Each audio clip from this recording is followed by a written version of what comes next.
Hello प्यारे बच्चों, मैं Satish Goyal lecturer in physics आज आपके सामने फिर हाजिर हूँ 10th क्लास की साइंस की एक और नई वीडियो लेकर, जिसमें आज हम डिस्कस करेंगे पार्ट 7 नियंत्रण और समन्वय पार्ट के कुछ MCQs। चलिए शुरू करते हैं।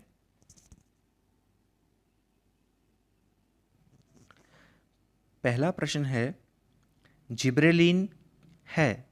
जिब्रेलिन क्या है? वसा है, एंजाइम है, हार्मोन है, कार्बोहाइड्रेट है। क्या होगा इसका उत्तर?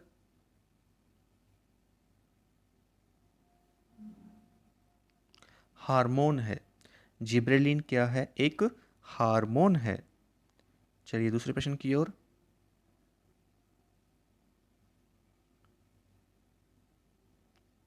शरीर में समन्वय किसके द्वारा होता है?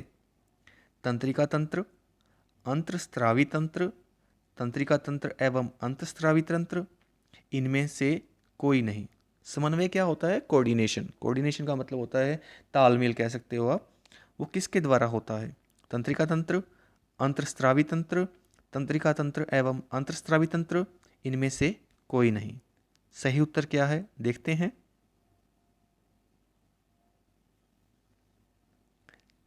तंत्रिका तंत्र एवं अंतःस्रावी तंत्र।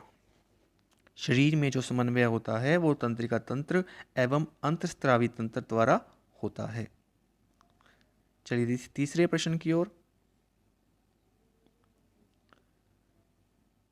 तीसरा प्रश्न, मानव शरीर में पाया जाने वाली ज्ञानेंद्रियां हैं नाक, जीवा, कान, उपयुक्त सभी। ज्ञानेंद्रियां क्या होती हैं? वैसे आपको बता दें कि हमारे शरीर में 5 ज्ञानेंद्रियां होती हैं।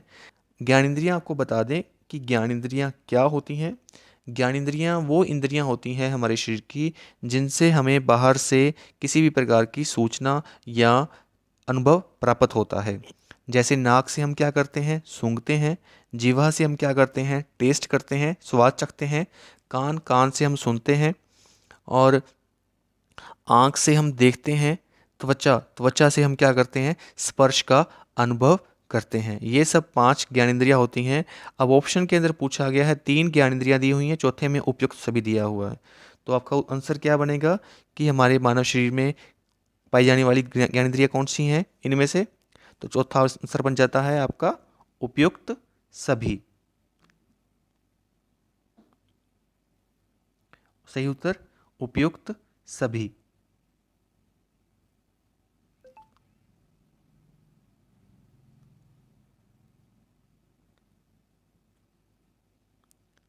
चौथा प्रश्न, मस्तिष्क से निकलने वाली तंत्रिकाएं कहलाती हैं कपाल तंत्रिका, केंद्रीय तंत्रिका, मेरु तंत्रिका, उपयुक्त में से कोई नहीं।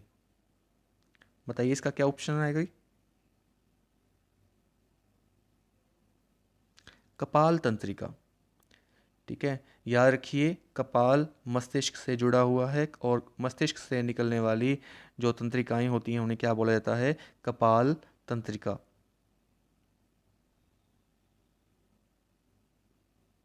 पांचवा प्रश्न, निम्नलिखित में से पादप हार्मोन हैं। पादप हार्मोन जिब्रेलिन, ऑक्सिन, एसिबिक, उपयुक्त सभी। क्या आएगा इसका उत्तर?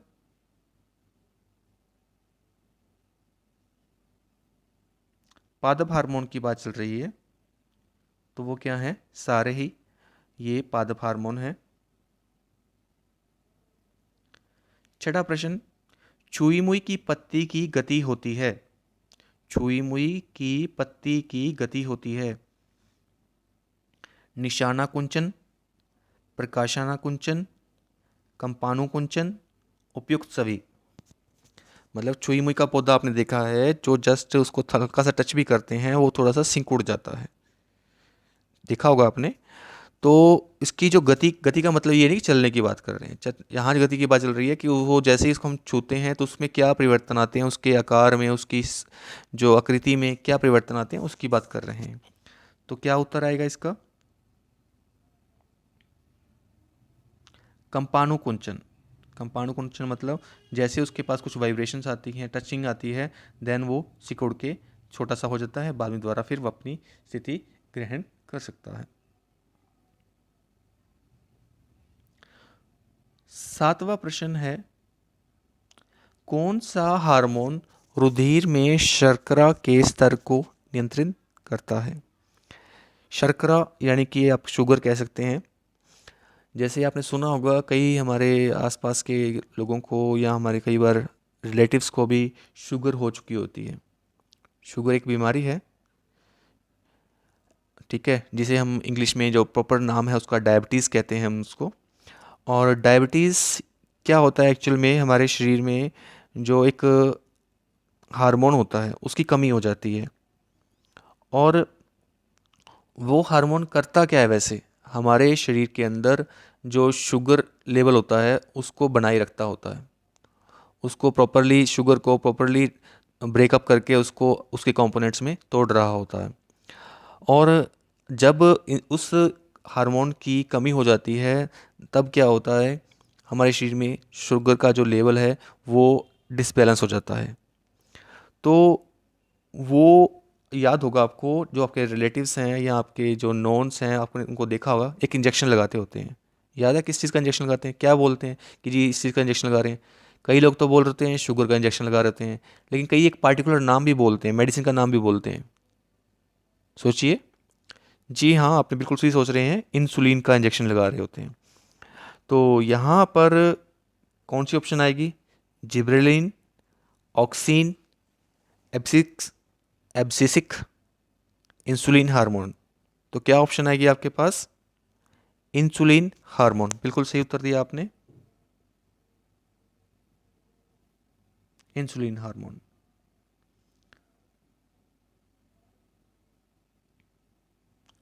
आठवां प्रश्न, पत्तियों का मुरझाना निम्न में से किसके प्रभाव से होता है?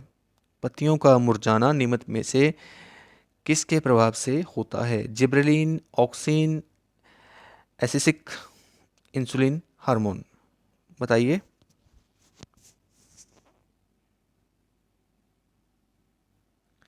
एब्सिसिक, ठीक है, याद रखिएगा, पत्तियों का मुरझाना किस हार्मोन के कारण होता है? एब्सिसिक।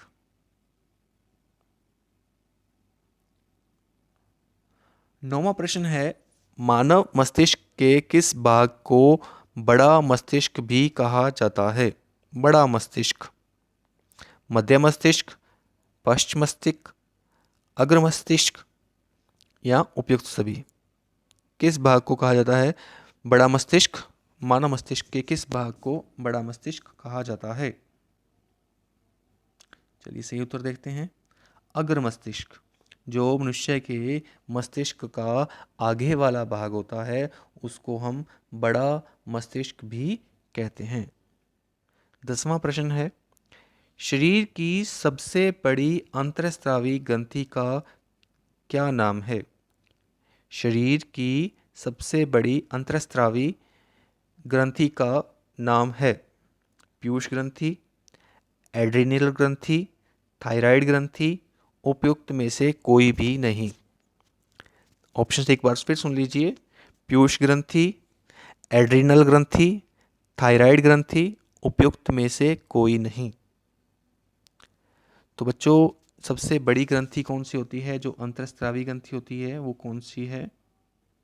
सही उत्तर है इसका थायराइड ग्रंथि।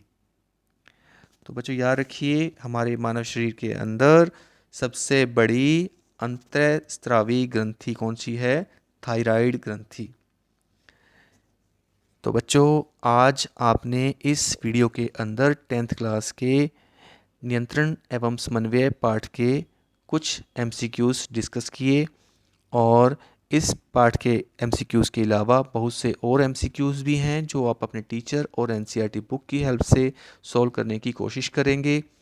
और बाकी लेसन्स की वीडियोस को प्राप्त करने के लिए आप मेरे चैनल को सब्सक्राइब कर लीजिए, और उस चैनल के अंदर आपको प्लेलिस्ट भी मिलेगी और प्लेलिस्ट के अंदर आप बाकी लेसन्स की वीडियोस को देख सकते हैं। यहाँ आपको सी बटन दिखाई दे रहा होगा, उस सी बटन पर क्लिक करके आप मेरे चैनल को सब्सक्राइब भी कर सकते हैं, ताकि आपको आने वाली बाकी वीडियोस भी सबसे पहले आपको मिलती रहें। Thank you, have a nice day.